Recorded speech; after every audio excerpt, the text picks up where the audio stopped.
Hey everyone. Path of Exile is well known for heavily relying on third-party tools, whether it's price checkers, overlays, or build planners. Many players have a lingering concern though. Will I get banned for using these tools? Grinding Gear Games' official stance is it's complicated. So let's try to clear things up a bit. Grinding Gear Games' official stance on third-party tools is deliberately vague.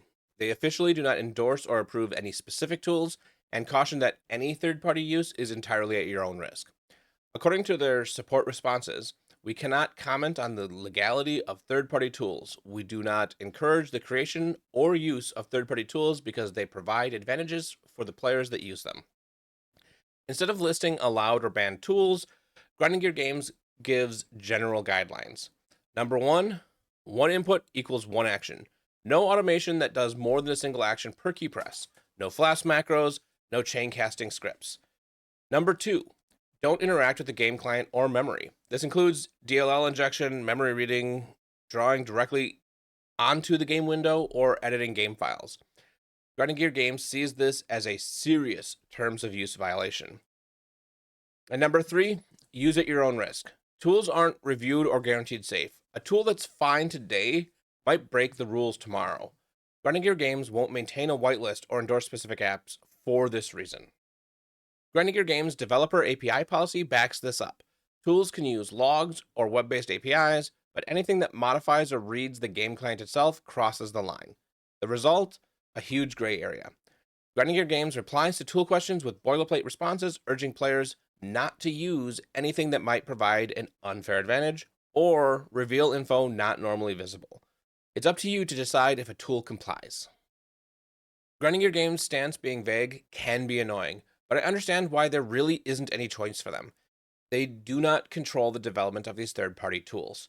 If they endorse one today and next week it adds a Flask macro, they would end up banning people for a tool they said was okay. That's also a good reason to keep up with the patch notes and make sure you're still comfortable with the tool. So where does that leave things? Well, let's take a look at some common tools and quickly determine if they're okay based on how they exist today. Where they stand may change if they add functionality that crosses the line. First up, price checkers. Tools like Awaken PoE Trade, PoE Overlay, and Trade Macro are some of the most widely used tools in the game. These tools let you press a hotkey to copy an item to a clipboard and instantly query pricing info from public APIs or trade websites. Currently, I don't see anything that crosses the line. One key press interacts with the game one time to copy the item data. Then the tool looks up the price information using additional external tools. Then it puts a window in front of the game window that shows what it found. Often there are additional macros included to thank a player, go to your hideout, or initiate a trade. But these are still one key press is one action. And no, a pop-up in front of the game window is not the same as drawing on the game window. Otherwise, tapping to a trade site would also be against the rules. What they mean by drawing on the game window is things that actively draw within the client, not in front of it. Even though Grinding Gear Games never explicitly says this tool is allowed, they haven't taken any action against these tools. In fact, major streamers and racers use them openly. So while Grinding Gear Game won't say it's safe, the community has essentially accepted these tools as standard. Just avoid anything that adds features like automatically training or memory scanning. What about a more involved tool like Exile UI? Well, it's a more complex case. It's a modular overlay written out of hotkey that enhances your interface with act trackers, item highlights, and other quality of life visuals. Importantly, Exile UI does not automate gameplay or interact with the game client or memory. It simply reads the screen output via pixel detection and draws a transparent overlay. For instance, it may detect if you have your passive tree open to show a passive overlay, but it's only observing the screen, not reading from memory. This means it doesn't interact with the client or files, and it adheres to the one input equals one result principle. This means it's mostly the same as the price checker tools before. Still, since it reacts dynamically to the screen, some players wonder if that crosses a line, but there's no history of bans for pixel detection, so unless the tool changes drastically, Exile UI is currently probably okay. So let's quickfire a few more. Things that are generally safe are third-party tools that are standalone, like Path of Building. They don't interact with the game client, and they use official APIs to get its information. Path of Building is fine.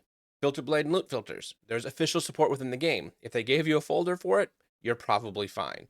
Things that give you an account value, like Excellence Next and PoE Lurker.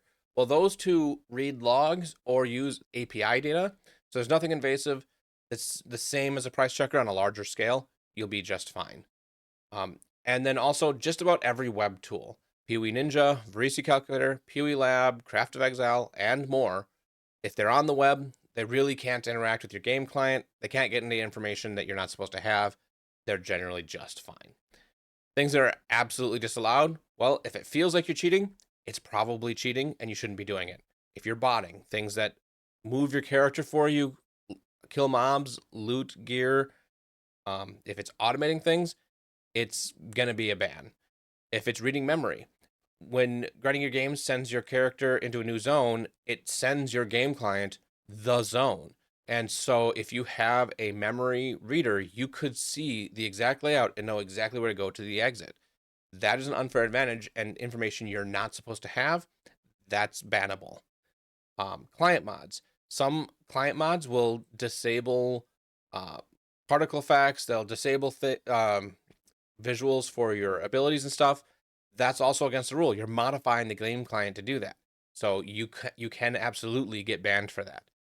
Anything that does multiple actions in a single click is also going to be bannable, or things that trigger based on certain things. So you don't even have to hit anything, like automatically pressing a flask when you're at low health or logging out when you're at low health. Those are definitely against terms of use. Grinding Gear Games doesn't give us a list of allowed tools, but their consistent messaging makes one thing clear. If it automates gameplay or touches the client, it's out. Otherwise, it's probably fine, but you should still be cautious. Price checkers and overlays like Exile UI follow the rules and are widely used. Just make sure you're downloading from a trustworthy source and reviewing patch notes for changes. Personally, I feel confident using these tools as they stand today, but I'll keep paying attention to changes just in case. If this video helped clear things up, drop a like and subscribe, and catch me on Twitch for live PoE content. Have a good one.